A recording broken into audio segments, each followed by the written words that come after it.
అయోధ్యలో ఒక అతను ఉండేవాడు. సో తను చాలా బద్ధకంగా ఉన్నాడనమాట, చాలా లేజీ. సో ఎల్లప్పుడు తను భోజనం తినాలి, పడుకోవాలి, పని ఏం చేసేవాడు కాదు. సో మొత్తం మీద ఆ ఇంట్లో ఉన్న వాళ్ళందరికీ విసుకొచ్చేసి, బాబు నువ్వు ఏదైనా ఆశ్రమం జాయిన్ అయిపో, ఎలాగో ఇంట్లో ఏం పని చేయట్లేదు, మాకు నీతో బెజార్ వచ్చేసింది. సో మొత్తం మీద తను అనుకున్నాడు, సరే అయితే నేను ఏదో ఒక ఆశ్రమం జాయిన్ అయిపోతాను ఎందుకు అని. తను వెతుకుంటున్నాడు అయోధ్యలో ఏ ఆశ్రమం జాయిన్ అవ్వాలి ఎక్కడికని. మొత్తం మీద ఒక ఆశ్రమంలో తను ఏం గమనించాడంటే, ఓ గురుగారు ఉన్నారు. ఆ గురుగారు చాలా లావుగా ఉన్నారనమాట. తను అనుకున్నాడు, ఈ గురుగారు బాగున్నారు, లావుగా ఉన్నారు, బహుశా ఈ ఆశ్రమంలో మంచి భోజనం పెడుతున్నారు, ఇక్కడ జాయిన్ అయిపోతే బాగుంది. కొంతసేపు తర్వాత గురుగారు శిష్యులు వచ్చారు, వాళ్ళు కూడా లావుగా ఉన్నారు. తనకి కన్ఫర్మ్ అయిపోయింది, ఇది బాగుందండి, ఇక్కడ నేను జాయిన్ అవుతాను, భోజనం బాగా పెడతారని. వెళ్ళాడు గురుగారి దగ్గర, నేను మీ ఆశ్రమాన్ని జాయిన్ అవుతాను, కానీ నాకు ఒకటే, భోజనం ఎన్నిసారి పెడతారు? సో గురుగారు అన్నారు 2 times. 2 times నాకు సరిపోతుంది, నాకు 3 times కావాలంటే గురుగారు అన్నారు, పొద్దున ఇస్తారు కదా, అదే నువ్వు మధ్యాహ్నంకు ఉంచు, ఏం ప్రాబ్లం లేదు. తనకి చాలా హ్యాపీ అనిపించింది, చాలా బాగుంది ఈ ఆశ్రమం, అసలు పొద్దున మధ్యాహ్నం సాయంత్రం తినాలి, భజన చేయాలి, గురుగారు ఏదో వాహిస్తూ ఉంటారు, అది వినాలి, ఆయన హ్యాపీ అయిపోతారు. 15 రోజులు గడిచిపోయింది, చాలా ఆనందంగా ఉంటున్నాడు. 15 రోజుల తర్వాత ఒకరోజు పొద్దున ఏం చూశాడంటే, వంట ఏం అవ్వట్లేదు, అక్కడ ఏం జరగట్లేదు, వంట గదిలో ఎవరు లేరు, అందరు ఏదో జపం చేస్తున్నారు. సో తన అడుగుతున్నాడు అందరికీ, ఏంటండి ఈరోజు ఏం వంట చెయ్యరండి? సో అప్పుడు వాళ్ళు చాలా కోపంతోనే, అవే ఈరోజు ఏకాదశి. ఏకాదశియా అంటే నాకెవరు చెప్పలేదండి, ఏకాదశి అంటే ఏంటి తెలియదా, ఏకాదశి అంటే ఈరోజు భోజనం ఉండదు అని. అప్పుడు తను చాలా కోపం అయిపోయాయి, ముందు చెప్పవలసింది అలాంటి భోజనం, నేను ఇంకేదో ఆశ్రమం చూసుకుంటా. బాబు నువ్వు ఏ ఆశ్రమం వెళ్ళినా ఏకాదశి రోజు తినకూడదు. అప్పుడు తిన్నంగా ఆయన గురుగారి దగ్గరికి వెళ్ళిపోయారు. గురుగారు నన్ను కాపాడండి, నేను ఏకాదశి అయితే చేయలేను, ఒకవేళ నా చేత ఏకాదశి చేయించారనుకోండి, నేను ద్వాదశి చూడలేను, నేను పోతాను, నాకు ప్రసాదం అయితే కావాలి, ఇంకే పని చేయమంటే చేస్తాను, కానీ భోజనం లేకుంటే నేను ఉండలేనని. సో గురుగారు అన్నారు, బాబు నీ గురించి అయితే ప్రత్యేకంగా వంట చేయడం అవ్వదు, అయితే ఒక పని చేసుకో, అటు చూడ కొండ ఉంది కదా, కొండ పక్కన చెరువు ఉంది కదా, అక్కడికి వెళ్ళి నువ్వు వంట చేసుకొని నువ్వు తిను, కావాలంటే మేము సౌకర్యాలు ఇస్తాము. సో గురుగారు స్టోర్ మేనేజర్ చెప్పారు, తనకు 1 kg ఆట, 1 kg రైస్, 1 kg దాలు అన్ని ఇచ్చేయని. తను అన్ని తీసుకుని వెళ్తున్నారు. గురుగారు అన్నారు, ఒకటి మాత్రం జాగ్రత్త, నువ్వు ఏది వంట చేసినా భగవంతుడికి నైవేద్యం పెట్టాలి. సరే అంటాడు, వెళ్తాడు, కష్టపడతాడు. తనకి బద్ధకం ఎక్కువ కదా, ఎప్పుడు వంట చేయలేదు, చాలా కష్టపడి వంట తయారు చేస్తాడు, కానీ అంత టేస్ట్గా లేదు, ఏ చపాతీలు కాలిపోయాయి, ఏదోటి అవుతుందన్నమాట. మొత్తం మీద వంట తయారైపోయింది. సో వంట తయారైనప్పటికీ తులసి ఆకలి వెతుకున్నాడు, తులసి ఆకు పెట్టాడు, భగవంతుడికి పిలుస్తున్నాడు, కానీ భగవంతుడు రావట్లేదు. సో అప్పుడు తను చక్కగా ఒక పాట పాడతారనమాట. సో చెప్తాడు, प्रभु राम आइए, राजा राम आइए, मेरे भोजन को भोग लगाइए। प्रभु राम आइए, राजा राम आइए, मेरे भोजन को भोग लगाइए. చాలా ప్రేమతో పాడుతున్నా, రాజారాం ప్రభురాం రండి, నేను భోజనం తయారు చేశాను, మీరు వచ్చి స్వీకరించండి. భగవంతుడు రావట్లేదు. తను ఆలోచించాడు, ఎందుకు రావట్లేదు అంటే, తనకేమనిపిస్తుందంటే భగవంతుడు స్వయంగా వస్తాడు. ఇప్పుడు మనకైతే అర్థమైపోయింది, మనం ఏదో యాంత్రికంగా పెడతాము, కానీ భగవంతుడు స్వయంగా వచ్చి తీసుకోవడం అనేది లేదు. కానీ తను చాలా అమాయకుడు, తను అనుకుంటే నిజంగా స్వామి వస్తారేమో, స్వీకరిస్తారేమో అని తను వెయిట్ చేస్తున్నారు, కానీ భగవంతుడు రావట్లేదు.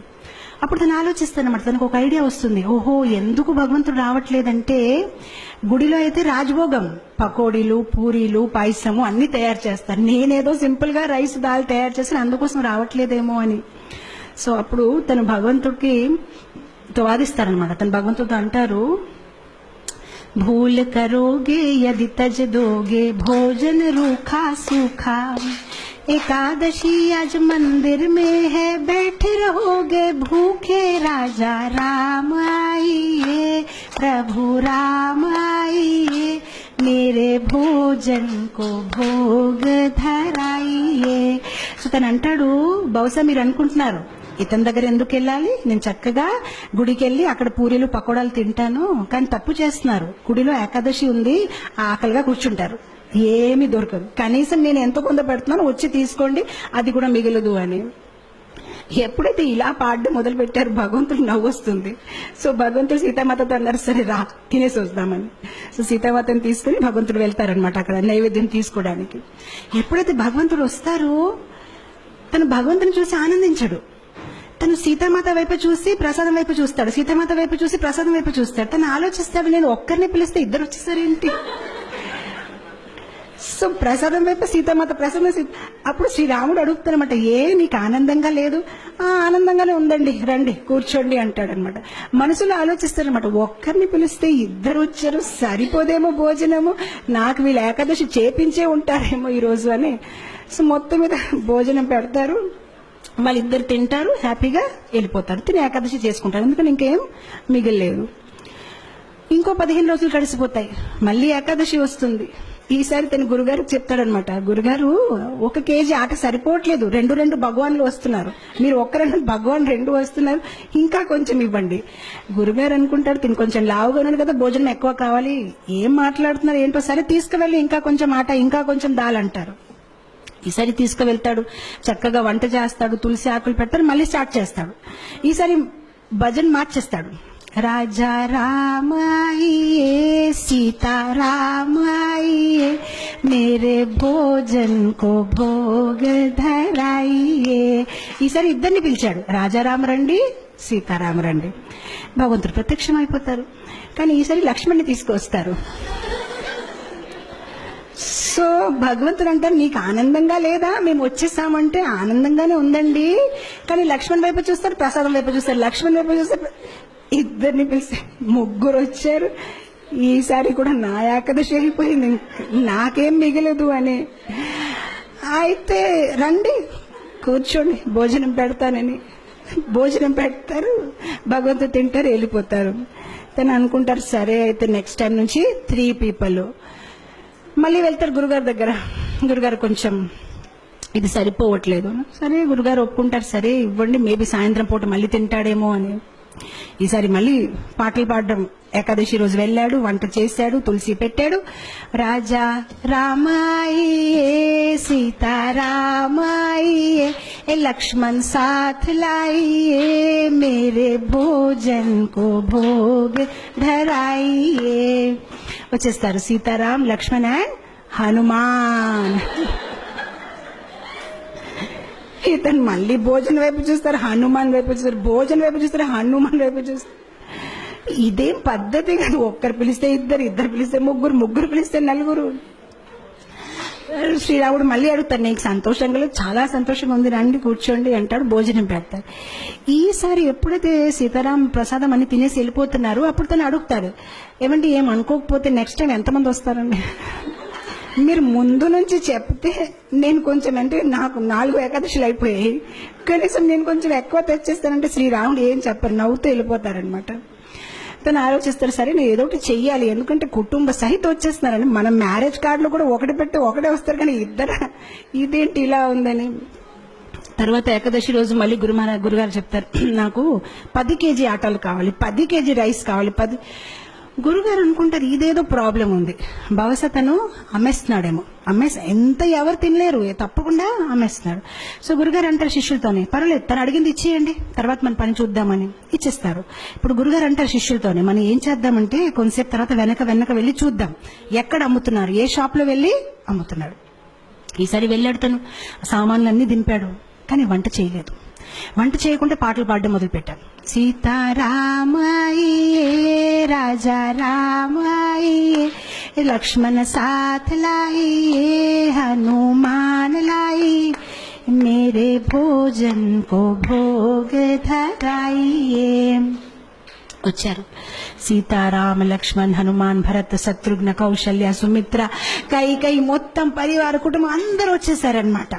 సో అప్పుడు వచ్చేసి, బాబు మేము వచ్చేసామని. సో తను అందరు లెక్క పెట్టుకుంటున్నారు, ఆహా వచ్చారు, చాలా మంది వచ్చారు. సో అప్పుడు భగవంతుడు అన్నారు, ప్రసాదం ఎక్కడుంది? సో అప్పుడు తిని అన్నాడు, నేనెందుకు వంట చేయాలి, నేను చేస్తాను, మీరు తినేసి వెళ్ళిపోతారు, నాకేది మిగిలదు, అదిగో అక్కడ ఉంది, మీరు వంట చేయండి, తినేసి వెళ్ళిపోండి, ఎలాగో నాకేమి దొరకదు, గత కొన్ని ఏకాదశి నుంచి నేను ఏకాదశి చేస్తున్నాను, అక్కడ ఉంది, వంట చేసి తినేసి వెళ్ళిపోండి. ఇంకా తనకి కోపం వచ్చేసి చెట్టు కింద పడుకుంటాడు, ఇంక లాభం లేదు, వీళ్ళు ఎప్పుడు చెప్పినా మొత్తం కుటుంబం తీసుకు వచ్చేస్తారు. సో శ్రీరాముడు అంటారు సరే అయితే. సో శ్రీరాముడు కూరగాయలకు వస్తున్నారు, సీతామాత వంట మొదలు పెట్టారు, లక్ష్మణ్ కర్రలు తీసుకొచ్చారు, హనుమాన్ పండు తీసుకొని వస్తున్నారు, అందరు బిజీ అయిపోయారు. నేను ఎప్పుడైతే సీతామాత ఇలా వంట చేస్తున్నారు, దేవతలందరూ కూడా కింద దిగిపోయారు, ఆ ఋషులు మునీలు అందరూ చాలా హడావిడిగా అయిపోయింది. అక్కడ వంటలు అవుతున్నాయి అనమాట, ఎంతో మందికి వాళ్ళు కుకింగ్ చేస్తున్నారనమాట.